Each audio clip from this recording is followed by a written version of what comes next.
Hola, esta es la nueva parte de la serie sobre el desarrollo de una aplicación en Revit de principio a fin. En esta serie estamos viendo la aplicación Instance Locator, que es una aplicación comercial que nosotros estamos creando y vamos a vender después. Dentro de poco vamos a subir la primera versión en la App Store de Autodesk y, y queremos ir probando. La idea de esta serie es ir viendo la opinión de los usuarios desde el principio y además dar a conocer nuestro trabajo para las empresas que quieran desarrollar aplicaciones especializadas a sus procesos de trabajo. Entonces, como vimos en la parte, esto está todo en LinkedIn publicado, eh, en la primera parte de la serie vimos las intenciones que teníamos, son esquemas básicos, para qué queríamos hacer esta aplicación, qué es lo que iba a lograr. En la segunda parte vimos ya esquematización más compleja de interfaces, funcionalidades, em, y la parte de la investigación que estábamos haciendo, que hicimos para descubrir si se podía hacer, qué tan difícil era, y una demostración de de un principio principal de la aplicación, que es como el núcleo fundamental del funcionamiento, y descubrimos que sí se podía hacer, y lo plasmamos en un video, el video anterior de esta serie. Ahora vamos a ver los avances que tenemos, que son bastantes, y bueno, veámoslo aquí. Entonces, ahora la aplicación, acá está, me permite ya crear las instancias correctamente y eh, en ciertos pisos que yo defino y mapearlo con tipos que yo uso en Revit. Entonces partimos de un archivo DWG, que ahora ya lo complejizamos un poco. Siguen siendo modelos de pruebas, pero ya tienen las características de un archivo real. Entonces este archivo tiene, por ejemplo, tiene líneas, ya que el programa va a saltar esas, y tiene bloques, que aquí hay tres tipos, uno se llama cuadrado, círculo y triángulo. ¿Ya? Todos estos elementos son repeticiones de este bloque. Ahora ese archivo lo importamos a un archivo Revit, RBT, y podemos verlo. Lo importamos en que se viera en todas las vistas, lo linkeamos en realidad. Pero también funciona con importaciones y aquí podemos ver el mismo archivo. ¿Ya? No importa la altura a la cual esté linkeado, en este caso está a 4.9 pies, eh, sino que, porque el programa lo que va a hacer es detectar a qué altura está el cielo. ¿Ya? Entonces tenemos aquí en este archivo, que se parece ya como un edificio real, tenemos muros y cielos. Los cielos son de distinto tipo y están a distinta altura, ¿ya? Para demostrar que el programa está detectando esa altura. Ok, entonces para ejecutarlo seleccionamos en la aplicación, en la barra CTI,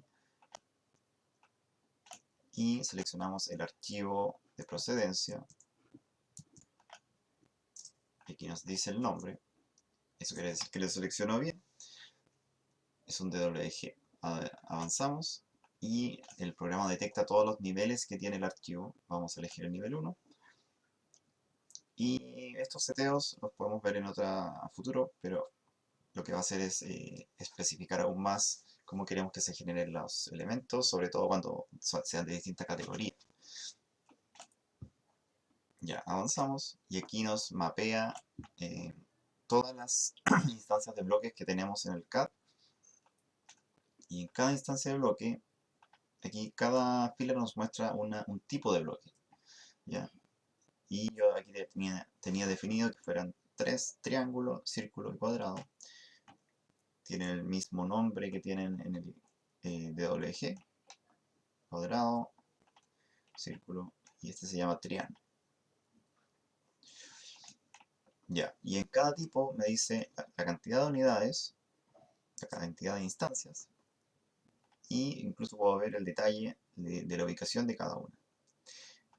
Y me deja elegir la familia en Revit con el cual va a crear la instancia, en realidad el tipo en Revit, dentro de familias.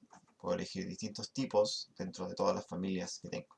En este caso yo dejé preparado esto, dejando una sola familia que represente, eh, que sea geométricamente distinta de cada uno. Entonces, en el caso del triángulo vamos a poner una lineal, 300 por 1200. En el caso del círculo, una que sea circular. Y en el caso del cuadrado, una que sea cuadrada.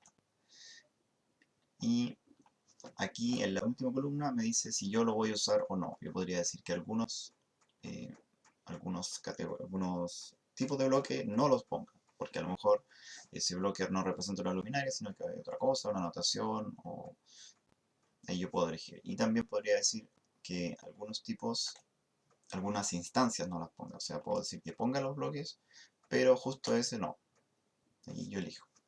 Entonces, lo que no estén marcados, no los va a crear. Vamos a dejar uno sin marcar para que se note que está funcionando. Y ahora simplemente procedemos. Tenemos que asegurarnos de que seleccionamos un piso y procedemos. Y ahí creo las instancias. Asegurémonos que la altura de creación está correcta. Acuérdense que, el enlace de CAD estaba más abajo, ahí se puede ver, está más abajo. Pero la instancia la creó exactamente en la posición del cielo. ¿Ya? Esa la saltó, porque le dijimos que justamente esa la saltara, la apagamos, pero el resto las creó. Y se fijan que aquí las creó exactamente en el punto correcto. En el centro de ese elemento. Sí, eso depende también de la familia. Si la familia tiene el origen en una esquina, lo va a hacer, ahí, lo haría así. ¿Ya? Hay que fijarse en eso ya más en detalle. En el caso de la familia circular, están ahí. También detectó la altura correcta a la cual se posiciona. ¿Listo? Y en el caso de la familia cuadrada también. Ya, ahora posicionémoslo en otro nivel para ver cómo funciona.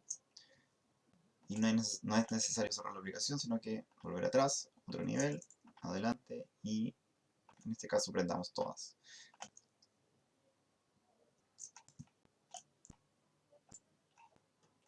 Ahí podemos ver que las creo. Vamos a cortar acá para que se vea mejor. Nivel 2.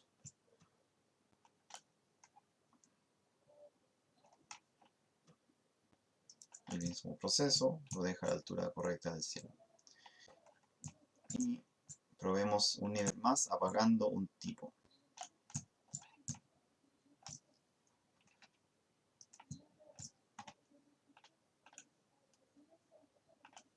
Nivel 3, aquí le vamos a decir que el triángulo no lo haga.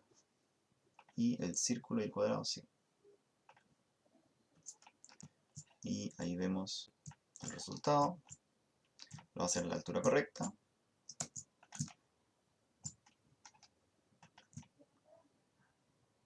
Y solo hace los que yo seleccioné. Bueno, eso ya es bastante avance. Entonces lo que viene ahora es, vamos a generar el primer demo, que va a ser gratuito de descargar. Y va a ser posible descargarlo de la página web. Y ahí la idea es que los usuarios nos den su opinión. Qué cosas cambiarían, qué cosas agregarían, qué errores encontraron. Bueno, coméntenos, díganos qué piensan de la aplicación, si les sirve o no. Y nos vemos en la próxima parte de este tutorial.